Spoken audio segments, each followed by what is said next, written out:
warahmatullahi wabarakatuh.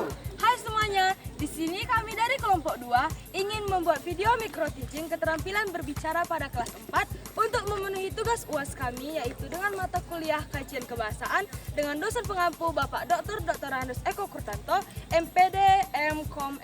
Sebelum itu, izinkan kami memperkenalkan diri kami terlebih dahulu. Saya Muhammad Ramadhani Mubarak dengan NIM 035. Saya Ulia dengan akhiran NIM 046. Saya Ibrahim Ibru Ginting dengan akhiran NIM 048. Saya Intan Marcella dengan akhiran NIM 059. Saya Liana Fitri dengan akhiran NIM 054. Dan saya Abdil dengan akhiran NIM 034. Berikut adalah video. Selamat menyaksikan. Assalamualaikum.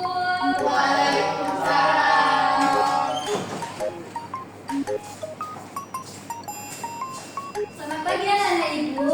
Pagi ibu. Anak murid ibu apa kabar? Baik ibu. Sehat? Sehat ibu. Alhamdulillah. Ibu gimana hari ini? Alhamdulillah ibu juga sehat. Ibu, sebelum mulai pembelajaran, sepertinya ibu mau periksa kebersihan dan kerapian. Duduk rapi dulu. Pakai rapi.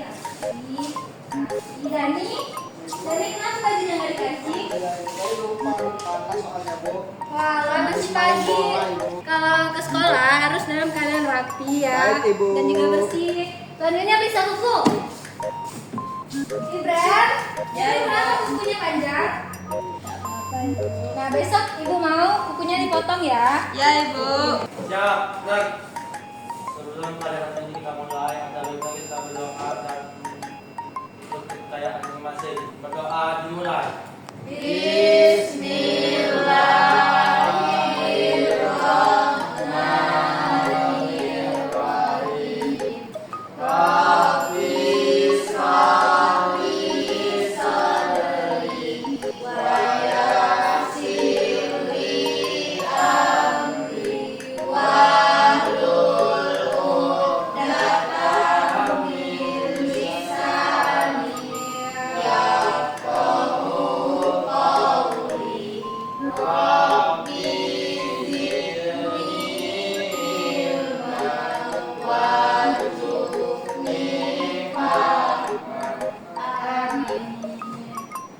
Salam.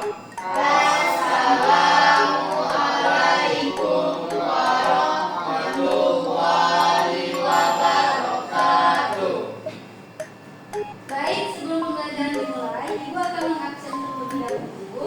Abdil, Ibu. Dani, Hadir ibu. Ibrani, Hadir ibu. Liana, Hadir ibu. Ulia, Hadir ibu. masuk semua ya hari ini. Nak, Ibu. Anak-anak ibu udah sarapan? Belum. Udah. Kenapa belum sarapan? Kesiangan ibu gak sempat. Nah, lain kali sebelum pelajaran, sebelum ke sekolah kalian harus sarapan. Kalau bisa kalian bangun pagi, biar kalian tuh bisa sarapan dan juga bersemangat. Tapi sebelumnya anak ibu semangat kan untuk memulai pembelajaran? Mantap, ingat. Pemulai pembelajaran ibu mau bertanya, ada yang tahu hari ini kita mau belajar apa? Bahasa Indonesia. Dengan tema Asal-usul. Bab 7. betul. Nah, tujuan pembelajaran yang mau ibu capai hari ini yaitu menerapkan keterampilan berbicara yang efektif di dalam kelas maupun di lingkungan sekolah. Nah, di sini ibu mau bertanya terlebih dahulu, siapa di sini yang pernah menyampaikan pendapat tapi tidak didengar oleh orang yang sedang mengobrol dengannya? Saya bu. Nah, Ibrani, kenapa? Ibu. Apa? Saya bercerita sama orang tapi dia tidak mau mendengarkannya ibu. Walah, terus bagaimana perasaan kamu? Saya tidak bu. Berarti komunikasinya belum berjalan dengan Baik. Abdil, kenapa coba? Kapan? Saya dulu pernah menasihati Dani Bu, tapi dia malah ngejek Ibu. Nah, itu juga menunjukkan bahwa komunikasi atau berbicaranya kurang baik dan tidak adanya feedback. Mungkin Afdil kasih tahu nih kak. Iya Bu. Benar Bu. Mungkin Afdil marah-marah bu, kasih taunya bu. Benar Ibu. Betul itu, Dia. Kamu bagaimana cara kamu menyampaikan ke Dani? Ibu mau nengok contoh. Benar Ibu. Dani yang salah. Dani, Enggak lah Bu, dia salah Bu. contohkan bagaimana kemarin kamu menasihati. Lupa Ibu. Oke, Lama waktu TK Ibu. Nah, dari cerita Dani sama Abdil kita bisa mengetahui bahwa komunikasi atau cara berbicara mereka mungkin ada yang salah, makanya mereka itu adanya kesalahpahaman. Nah, kenapa ibu tanya seperti itu?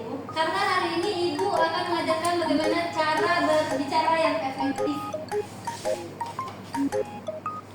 Berbicara efektif itu gimana ya bu? Nah, berbicara yang efektif itu yang pertama, apabila kita berbicara, kita menggunakan intonasi yang baik.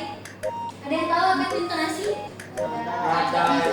Betul, nada. Nah, saat kita berbicara, kita menggunakan nada atau intonasi yang tepat. Contohnya, saat kita berbicara, kita tidak boleh menggunakan nada yang tinggi. Kenapa coba? Karena kesannya kayak Karena marah. saya nanti marah-marah. Nah, betul. Selain itu juga kita tidak boleh menggunakan nada yang kecil atau volume yang kecil. Kenapa? Enggak Berisik Ibu. Itu membuat orang tidak mendengar apa yang kita bicarakan. Selanjutnya itu ada feedback. Feedback itu adalah timbal balik. Nah, kalau kita berbicara, kita harus mendapatkan feedback biar kita merasa kita dihargai. Gitu. Contohnya saat kita berbicara, lawan berbicara kita itu mendengarkan dengan saksama, tidak mencela pembicaraan kita, dan juga menggunakan kontak mata.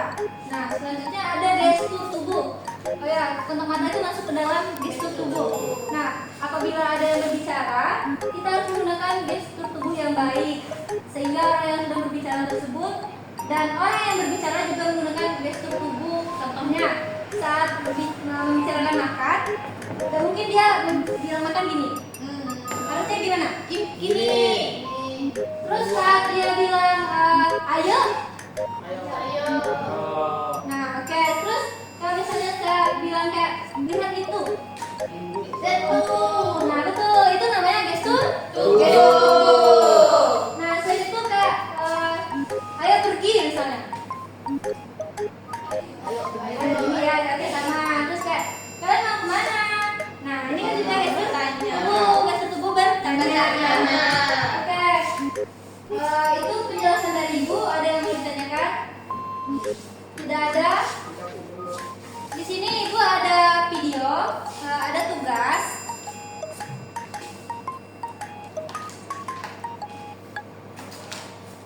Kita menggunakan lembar kerja. Ibu mau kalian membagi kelompok dalam beberapa kelompok. 2 kelompok aja ya. Ada kita ganjil. Ada yang 2 per kelompok dan ada yang 3 per kelompok. Semangat dong. Semangat ibu.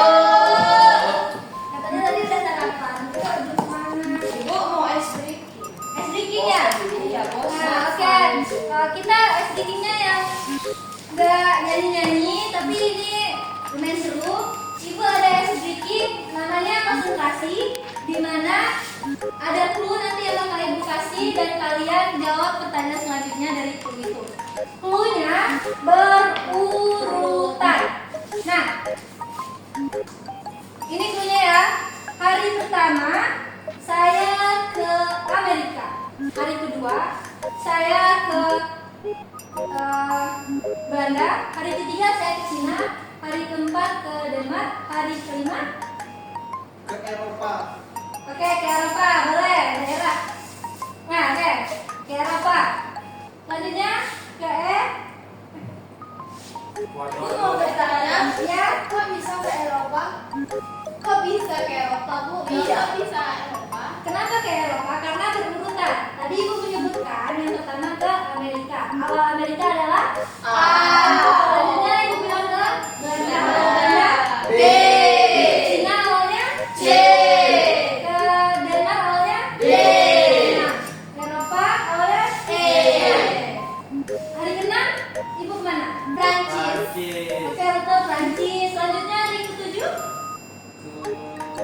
Jerman.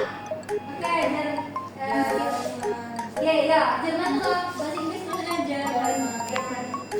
Oke, mungkin itu ice breaking yang bisa ibu kasih. Hebat Dani, pintar. Belum sekolah orang ya ibu lembarnya. Lembarnya per orang, mengerjakannya tetap per kelompok. Nanti akan dipresentasikan di depan kelas per kelompok.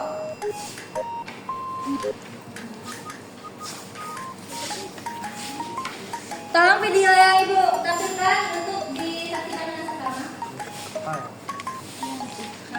Ya, sekarang tak.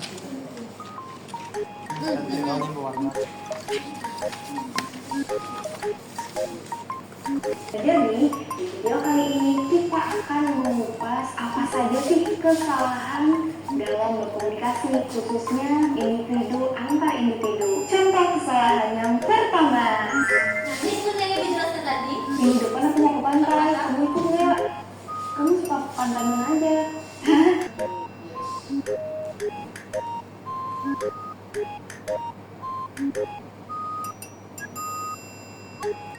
Itu tadi guys, contoh yang salah ketika kita berbicara dengan orang lain, tetapi mata kita tidak melihat lawan bicara kita.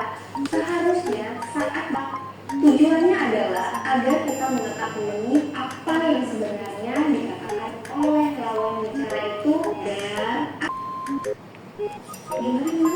Nah, ini contoh yang bagus. Jepang. Yeay. Duluan, kita maju. Sampai jam. Assalamualaikum warahmatullahi wabarakatuh. Waalaikumsalam warahmatullahi wabarakatuh.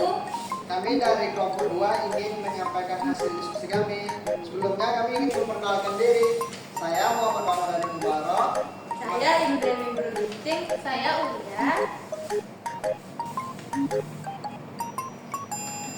Harusnya ada timbal baliknya itu supaya tidak ada kesalahpahaman yang terjadi. Jadi misalnya nanti Dani bercerita atau Abdul yang bercerita, harus ada timbal balik yang dilakukan oleh Dani kepada Abdul ataupun Abdul kepada Dani kayak gitu. Itu yang dinamakan dengan timbal balik. Terus yang ketiga ada gestur tubuh.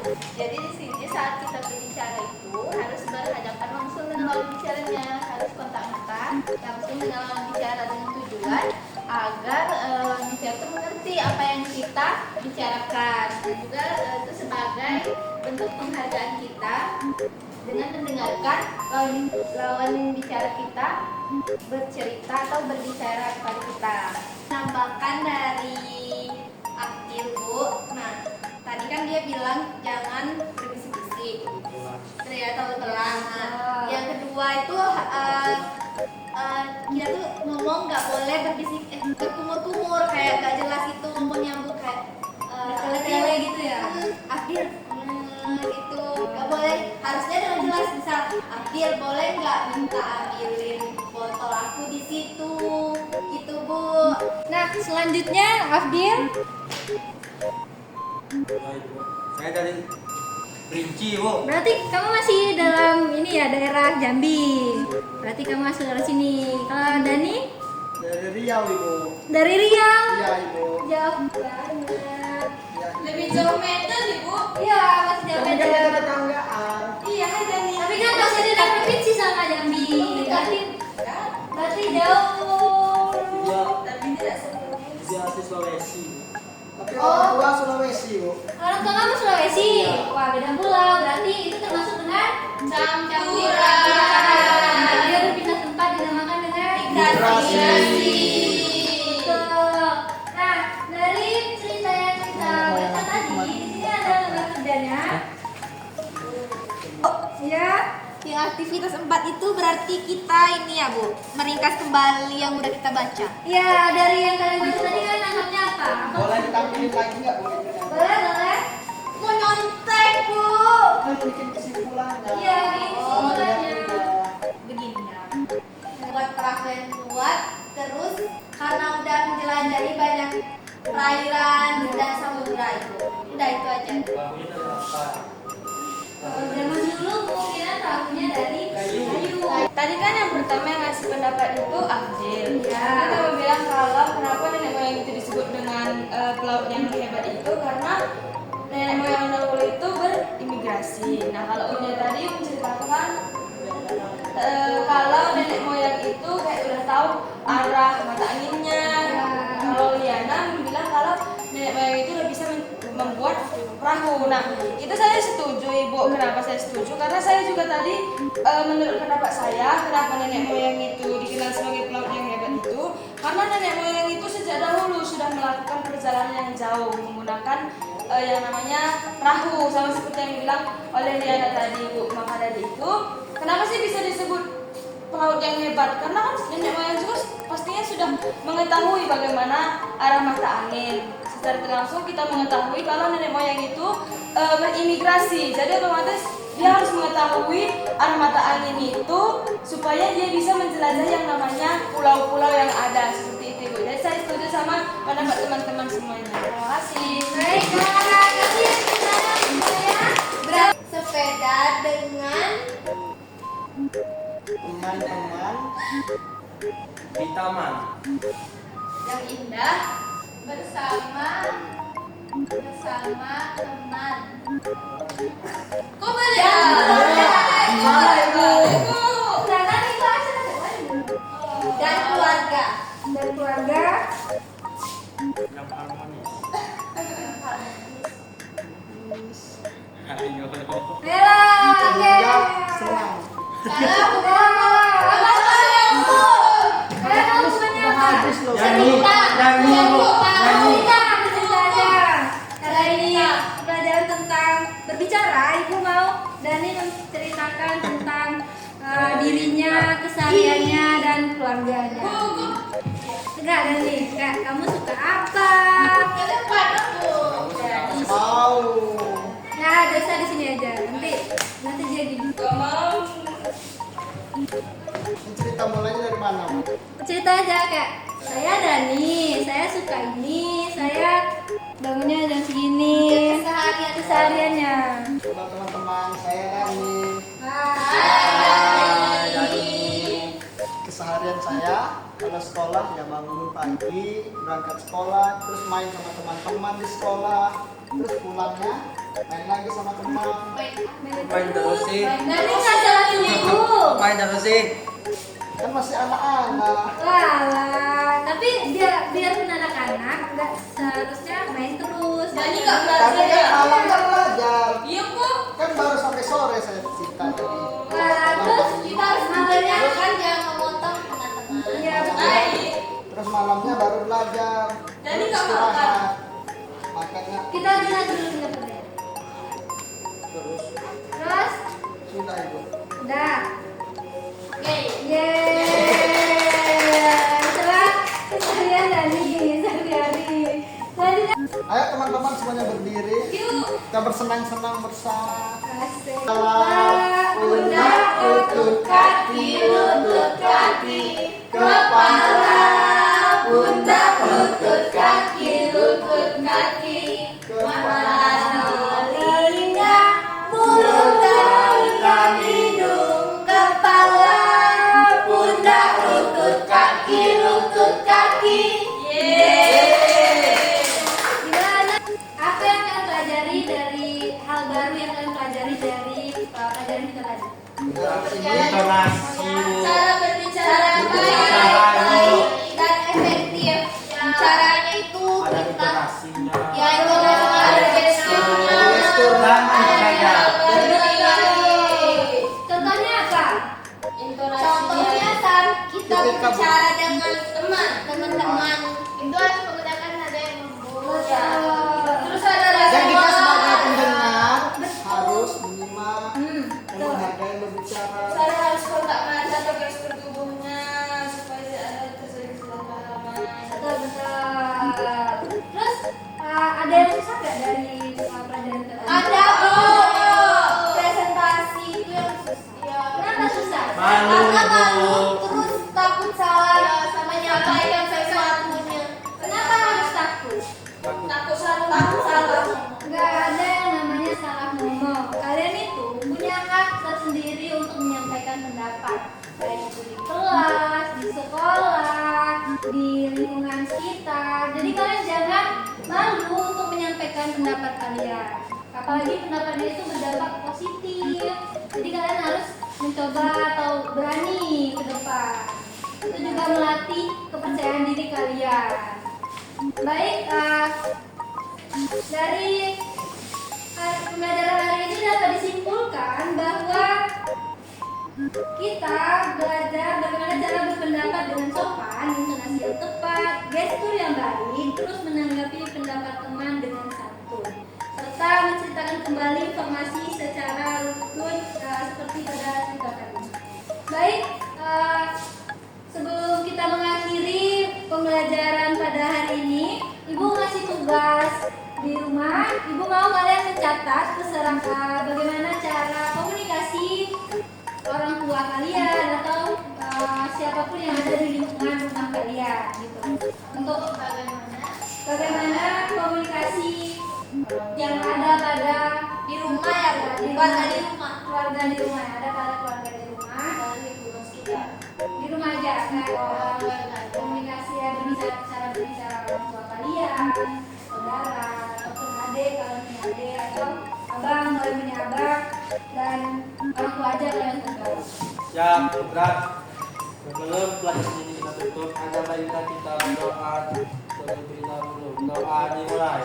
Bismillahirrahmanirrahim. Wal asri innal insana lafi khusr illa alladziina amanu wa amilus sholihati wa tawassaw bil haqqi wa tawassaw bis sabr. Beri salam kepada ibu dulu. Assalamualaikum warahmatullahi wabarakatuh. Malam.